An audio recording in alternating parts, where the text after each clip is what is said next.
올해 뉴욕주에서는 독감이 일찍부터 기승을 부리고 있습니다. 보건국은 백신 접종이 최선의 예방법이라고 당부하고 있습니다. 내년부터 이민 수수료가 대폭 인상될 예정입니다. 전미 이민변호사협회가 이민 수수료 인상을 반대하는 캠페인을 펼치고 있습니다.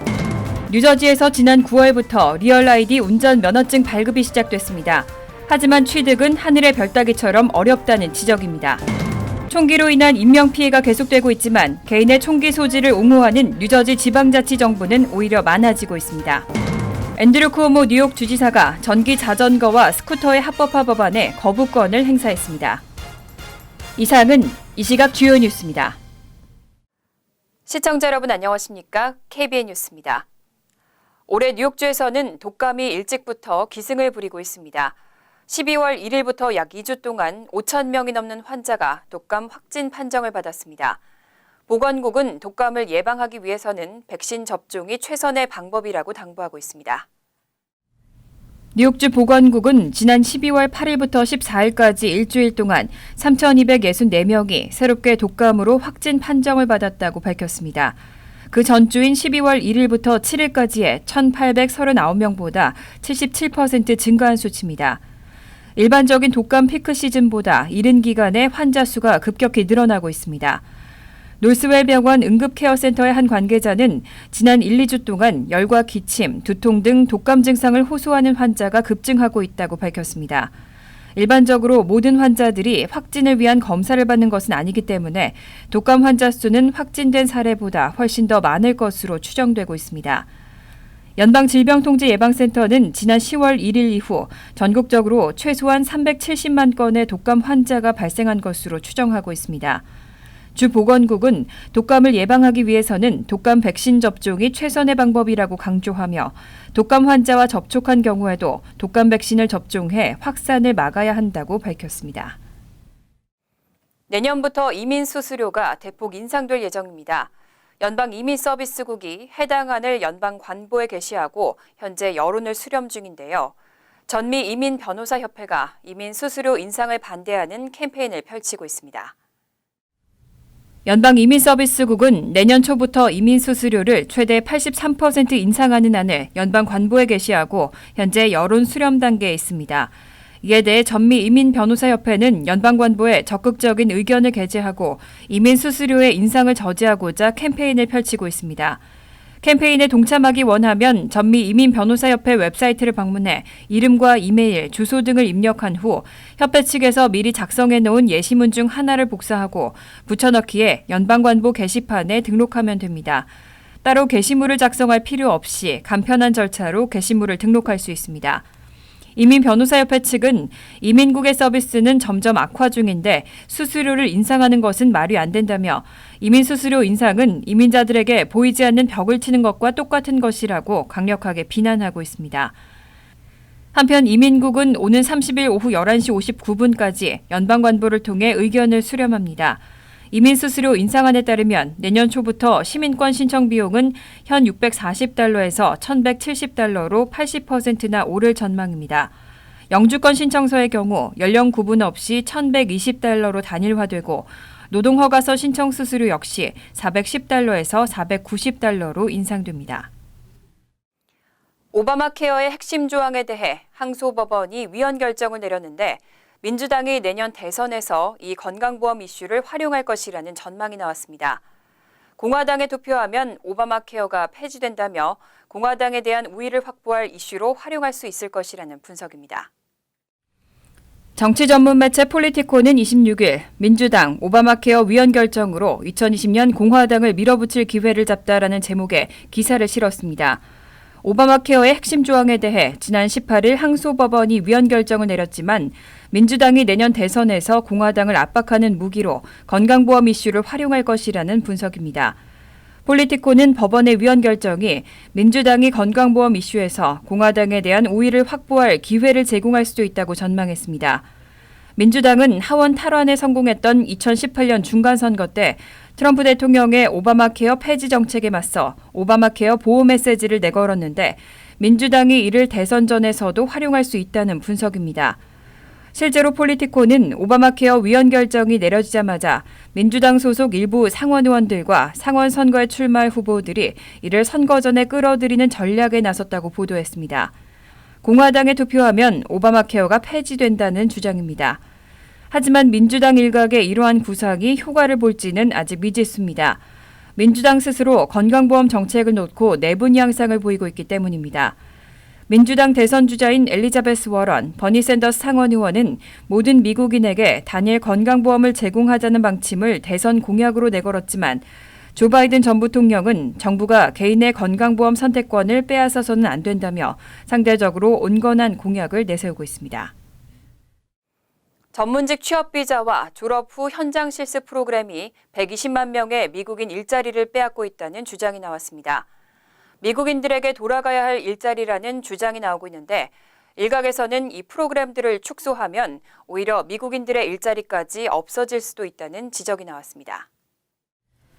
워싱턴의 반이민단체 이민연구센터는 23일 블로그를 통해 H-1B 비자와 OPT 프로그램은 이민자들에게 편향된 제도라며 이로 인한 불이익이 영주권자와 시민권자에게 고스란히 돌아가면서 120만 명이 피해를 보고 있다고 주장했습니다. 오바마 행정부 8년 그리고 트럼프 행정부 취임 후 3년간 H-1B 비자 일자리 90만 개와 OPT 일자리 30만 개가 영주권자와 시민권자에게 돌아가지 못했다는 지적입니다. 이민연구센터 측은 오바마 전 대통령과 트럼프 대통령이 H-1B 비자와 OPT에 대해 접근하는 방법과 인식은 달랐지만 결과적으로는 영주권자와 시민권자가 피해를 입는 것은 마찬가지였다고 밝혔습니다. 하지만 일각에서는 H-1B 비자와 OPT 프로그램을 축소 변경할 경우 오히려 미국인의 일자리까지 없어질 수 있다는 지적도 나오고 있습니다. 비즈니스 라운드 테이블은 OPT 프로그램을 축소할 경우 향후 10년간 미국인의 일자리 25만 5천 개를 포함해 43만 3천 개의 일자리가 사라지게 된다고 밝혔습니다. 뉴저지에서 지난 9월부터 리얼 아이디 운전면허증 발급이 시작됐습니다. 하지만 취득은 하늘의 별 따기처럼 어렵다는 지적입니다. 내년 3월 중순까지 신청 예약이 가능한 차량국은 한 군데도 없는 실정입니다. 뉴저지주는 지난 9월부터 리얼 아이디 운전면허증 발급을 시작했습니다. 리얼 아이디는 테러리스트나 범죄자가 신분증을 위조하거나 도용하지 못하도록 각 주정부가 연방정부의 기준에 맞춰 새롭게 발급하는 운전면허증입니다. 뉴저지주 차량국은 26일 기준 주 전역 차량국 사무소의 절반이 넘는 22곳에서 리얼 아이디 운전면허증 발급이 시행되고 있지만 실제로는 내년 3월 초까지 발급 신청 예약이 쉽지 않다고 밝혔습니다. 한국일보에 따르면 차량국이 운영하는 리얼 아이디 발급 신청 웹사이트에서 확인 결과 내년 3월 17일까지 신청 예약이 가능한 차량국 사무소가 한 곳도 없는 것으로 나타났습니다. 이와 관련해 차량국은 사전 예약자에 한해 리얼 아이디 신청이 가능한데 현재 대기 수요가 너무 많다는 입장을 밝혔습니다. 또 아직은 시행 초기이기 때문에 앞으로 발급 처리 속도가 보다 빨라지면 곧 원활해질 것이라고 덧붙였습니다. 한편 차량국은 지난 20일까지 주민 8천여 명이 리얼 아이디를 발급받았다고 전했습니다. 2020년 9월까지는 공항이나 관공서 이용 시 기존 면허증으로도 신분을 입증할 수 있지만 2020년 10월부터는 리얼 아이디만 인정됩니다. 뉴저지에서 개인의 총기 소지를 옹호하는 타운들이 늘고 있습니다. 총기로 인한 인명피해가 계속되고 있지만 총기 규제를 반대하는 지방자치정부가 오히려 많아지고 있습니다. 지난 4일 패세이 카운티의 웨스트 밀포드 타운 의회는 수정헌법 2조에 명시된 개인의 총기 소유 자유를 옹호한다는 내용의 결의안을 만장일치로 통과시켰습니다. 또 서세스 카운티의 서섹스 보로도 지난 17일 비슷한 결의안을 만장일치로 채택했습니다. 특히 웨스트 밀포드 타운이 채택한 결의안의 경우 총기 소유자를 보호한다는 문구까지 명시됐습니다. 서섹스 보로의 결의안은 보호라는 문구는 없지만 지금보다 총기 규제가 더 강화되는 것을 반대한다는 등의 내용이 포함됐습니다. 파커 스페이스 주 하원 의원 등 총기 소유 옹호론자들은 타운을 넘어 패세이크와 서섹스 카운티 등 카운티 의회에서도 총기 소유 옹호 결의안이 통과돼야 한다고 주장하고 있습니다. 하지만 이에 대해 총기 규제를 지지하는 시민단체들은 우려의 입장을 보이고 있습니다. 이들은 총기 규제 옹호 결의안을 채택하는 지방자치정부가 갈수록 늘어나는 추세라며 이 같은 결의안은 법적 효력이 없다고 밝혔습니다. 또 이런 지역의 주민들 역시 총기 구매자의 신원조회 등 총기 규제법을 반드시 지켜야 한다고 당부했습니다. 앤드류 쿠오모 뉴욕 주지사가 전기 자전거와 스쿠터의 합법화 법안에 거부권을 행사했습니다. 헬멧 착용 규정 등 안전조치가 빠졌다는 이유인데 현재 전기 자전거로 배달하다가 단속에 걸리면 벌금이 부과됩니다. 복잡한 도심에서 전기 자전거 합법화를 지지해온 배달업계는 실망감을 드러냈습니다. 뉴욕타임즈는 앤드류 쿠오모 뉴욕 주지사가 26일 전기 자전거와 전기 스쿠터 합법화 법안에 대해 거부권을 행사했다고 보도했습니다. 앞서 이 법안은 지난 6월 의회에서 통과된 바 있습니다. 쿠오모 주지사는 전기 자전거 합법화 법안에 알 수 없는 이유로 안전조치가 빠졌다며 법안 서명을 거부했습니다. 기본적인 장치조차 없는 법안은 치명적인 흠이 있다며 법안에 헬멧 착용 규정 등이 빠졌다는 지적입니다. 쿠오모 주지사의 거부권에 전기자전거 합법화를 지지해온 배달업계는 실망감을 드러냈습니다. 소규모 배달업체들은 전기자전거를 도입해 복잡한 뉴욕 도심에서 배달을 해왔는데 전기자전거가 계속 불법으로 남게 되면 영업에 타격을 받을 수밖에 없습니다. 합법화가 이뤄지지 않은 현재로선 전기자전거로 배달하다 경찰 단속에 걸리면 벌금 $500를 물게 되고 압류 조치까지 당할 수 있습니다. 뉴욕타임스는 쿠오모 주지사가 거부권을 행사하면서 배달업체 종사자와 전기스쿠터 임대업체, 교통체증 완화를 위한 수단을 요구해온 사람들에게 타격이 됐다고 보도했습니다. 이 법안의 강력한 지지자인 제시카 라모스 뉴욕주 상원의원은 뉴욕주가 징벌적 조치에 대한 구제를 절실히 필요로 했던 수많은 주민을 돕는데 실패했다고 지적했습니다. 아마존 등 대형 기업 등이 드론 배달 서비스를 추진하고 있습니다.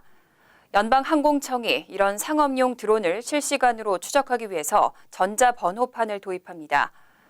드론에 자동차 번호판 같은 식별 장치를 달아서 이륙부터 착륙까지 추적하겠다는 방침입니다. AFP 통신 등은 26일 연방항공청이 상업용 취미용 드론의 위치와 조종자의 신원을 당국이 실시간으로 파악할 수 있도록 하는 규정안을 연방관보에 고시했다고 보도했습니다. 드론에 자동차 번호판 같은 식별 장치를 달아서 이륙부터 착륙까지 드론의 움직임을 추적하도록 하는 방침입니다. 다만 무게 0.55파운드 미만의 초소형 드론은 규정안의 적용 대상에서 제외됩니다.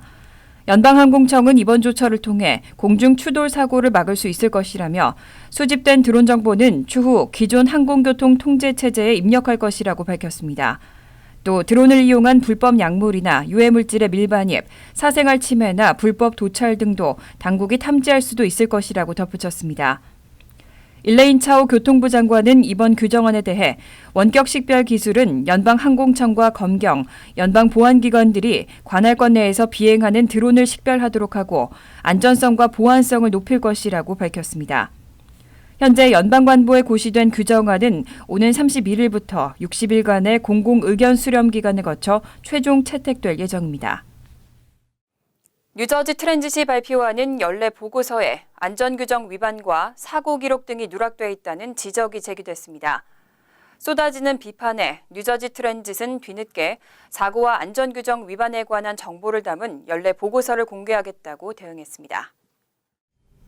레코드지는 뉴저지 트랜짓의 구조적 개혁을 명시하는 법안이 필머피 뉴저지 주지사의 서명을 받아 법으로 제정된 지 1년이 지났지만 아직도 연례 보고서에서 안전규정 위반 기록과 사고 기록 등이 누락되어 있는 것으로 나타났다고 보도했습니다.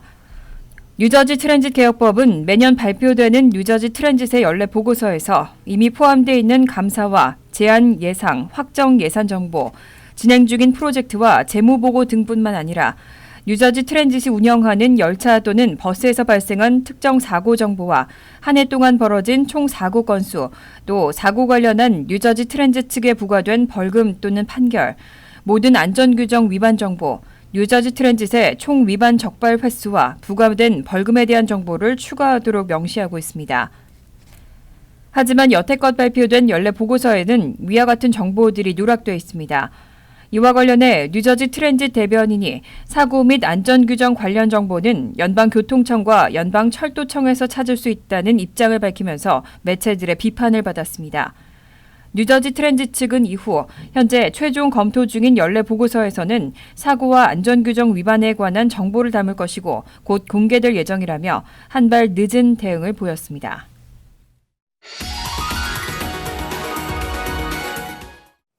이어서 LA 지역 한인사회 소식입니다.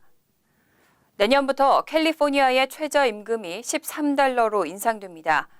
주민들의 실생활에 영향을 미칠 수 있는 2020년 캘리포니아주의 주요 정책과 제도를 여준호 기자가 정리했습니다. 2020년 새해부터 캘리포니아주의 시간당 최저임금이 현행보다 $1 더 인상됩니다. 이에 따라 직원 수 25명 이하의 직장은 $12, 이보다 더 큰 규모는 $13로 최저임금이 올라갑니다. 이에 더해 LA 카운티는 내년 7월부터 최대 $15까지 최저임금을 인상할 예정인데 자영업이 큰 비중을 차지하는 한인사회에선 마냥 달갑지만은 않다는 목소리가 높습니다. 부담이 되죠. 부담이 되는데 우리 직원들 입장에서는 렌트비나 생활 물가가 다 올랐기 때문에 그 인건비를 많이 받아도 자기들 삶은 좋은 거 없다는 거죠. 그러니까 다 만족을 못하는 거예요. 업주도 만족 못하고 직원도 만족을 못하는 인건비 상승이죠. 직장 내에선 성희롱 방지 교육과 수유 시설이 필수 사항으로 규정되고 땄거나 묶는 등의 머리 모양에 대해 지적하는 행위는 인종차별로 간주돼 금지됩니다. 또 내년 7월부터 유급 가족 휴가는 기존 6주에서 8주로 연장됩니다. 전국 최초로 시행되는 법도 있습니다. 새해부터 캘리포니아주의 메디케어 정책인 SB104가 처음으로 시행됨에 따라 19세에서 25세 사이 저소득층에 해당되는 주민들은 체류 신분과 상관없이 메디케어를 신청할 수 있습니다. 주택 렌트비 인상 규제는 더욱 강화됩니다. 건축한 지 15년이 지난 렌트용 건물들이 대상으로 렌트비를 1년에 최대 5% 이상 인상할 수 없도록 하는 내용을 골자로 하고 있습니다. 이외에도 흔히 우버나 리프트 등의 노동자들에게 해당되는 독립계약자들은 내년부터 정규 직원과 같은 노동법 보호 대상으로 분류돼 건강보험 등의 복지 혜택을 회사로부터 제공받을 수 있습니다. 하지만 이 경우 기업의 부담이 가중되면서 결과적으로 차량 공유 서비스 요금 인상으로 이어져 소비자에게 피해가 갈 수 있다는 지적도 나옵니다. MBC 뉴스 여준호입니다. 남가주 지역엔 두 번째 겨울 폭풍이 상륙했습니다. 눈폭풍으로 도로 곳곳이 폐쇄됐고 강풍주의보도 내려졌습니다.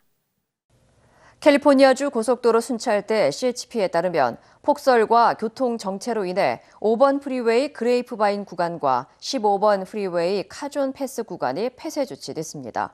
15번 프리웨이와 비클리 로드 사이에 138번 프리웨이도 폐쇄됐고 샌버나디노와 리버사이드 카운티의 산맥 도로를 통과하는 차들은 의무적으로 체인을 설치해야 합니다. 국립기상국에 따르면 오늘 밤까지 강풍주의보가 발령된 가운데 LA 다운타운에는 시속 50마일의 돌풍을 동반한 강풍이 불고 산간 지역에는 최대 시속 60마일에 달하는 돌풍이 예보됐습니다. 샌 가브리엘 산간 지역에는 최대 4인치가량의 비가 내리고 그레이프 바인 지역에는 최대 12인치에 달하는 눈이 내릴 것으로 전망됩니다. 간추린 소식입니다. 펜실베니아주 몽고메리 카운티 검찰은 지난 23일 오후 2시께 어퍼 더블린 타운십의 한 주택에서 50대 남성이 흉기에 찔려 의식을 잃고 쓰러져 있었다고 밝혔습니다. 외출했다가 돌아온 부인이 경찰에 신고했지만 경찰이 사건 현장에 도착했을 때 남성은 이미 숨진 상태였습니다. 경찰은 가족들을 상대로 수사를 펼친 결과 피해자의 아들인 28살 막시밀리안 크리스토퍼 한 씨가 아버지를 살해한 사실을 자백받았습니다. 한 씨는 현재 1급과 3급 살인 혐의로 기소된 상태로 보석 없이 몽고메리 카운티 구치소에 수감돼 있습니다. 한국 대법원이 외국 취업과 유학 등에 필요한 가족관계 영문증명서를 발급하는 서비스를 시작했습니다. 그동안은 한국어로 가족관계 증명서를 발급받은 뒤 개인 비용을 들여 증명서를 번역하고 공증했지만 이제는 바로 영문으로 가족관계 증명서를 발급받을 수 있습니다. 가족관계 영문증명서는 뉴욕 총영사관 등 재외공관을 방문하거나 우편 신청을 통해 발급받을 수 있습니다. 인터넷 웹사이트인 전자가족관계 등록 시스템에서도 무료로 발급받을 수 있습니다. 뉴욕시 정부가 크리스마스 트리 수거에 들어갑니다. 뉴욕시 위생국은 다음 달 1월 6일부터 1월 17일까지 크리스마스 트리를 수거할 계획이라고 밝혔습니다. 시 위생국은 크리스마스 트리를 집 앞에다 내놓을 때는 장식을 모두 제거해야 한다고 당부했습니다. 이번에 수거되는 트리는 톱밥으로 만들어져 시내 각 지역의 공원과 놀이터, 커뮤니티 정원 등에 뿌려지는 거름으로 재활용됩니다. 가짜 트리는 도네이트 NYC를 통해 기부할 수 있습니다. 에드워드 인해강 재단이 2020-21학년도 장학생을 모집하고 있습니다. 모집 대상은 대학 또는 대학원에 재학 중인 한인 학생으로 뉴욕과 뉴저지주, 커네티컷주에 거주하는 시민권자 또는 영주권자입니다. 선발 인원은 10명 이상으로 1인당 $5,000의 장학금이 수여됩니다. 신청자는 학점이 3.5 이상이어야 하고 재정 지원이 필요한 이유 등을 에세이로 작성한 후 내년 2월 15일까지 에드워드 강 재단에 이메일로 제출하면 됩니다. 선발 결과는 2020년 5월 31일까지 통보됩니다. 환율과 증권 소식입니다.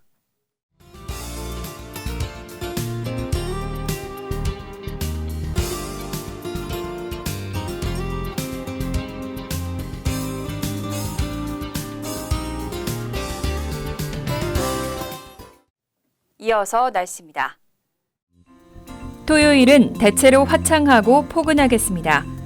낮 최고 기온은 52도, 섭씨 11도, 밤 최저 기온은 39도, 섭씨 4도로 예상됩니다. 일요일도 화창하지만 점차 흐려지다 밤에는 비가 오겠습니다. 월요일도 때때로 비가 내리겠습니다. 이상으로 KBN 뉴스를 마칩니다. KBN과 함께 즐거운 저녁 되시기 바랍니다.